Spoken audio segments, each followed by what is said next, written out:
عورت کو جتنا سجنا ہے سنورنا ہے وہ صرف اپنے شوہر کے لیے اور اپنے گھر کی حد تک، گھر کے باہر نامحرموں کے لیے اس کے لیے سجنا سنورنا حرام ہے۔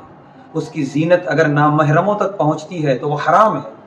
یہی وجہ ہے کہ اللہ کے رسول صلی اللہ علیہ وسلم نے ارشاد فرمایا المرأة اذا استعطرت فمرت بالمجلس فهي كذا وكذا یعنی زانیہ، کہ ایک عورت اگر خوشبو لگاتی ہے اپنے جسم پر، پھر گھر کے باہر نکلتی ہے، مجلسوں سے گزرتی ہے مردوں کے، اور اس کی خوشبو ان تک پہنچتی ہے، تو آپ نے فرمایا کہ وہ ایسی اور ایسی یعنی زانیہ ہے۔ وہ کتنی بڑی بات ارشاد فرمائی پیارے نبی صلی اللہ علیہ وسلم نے۔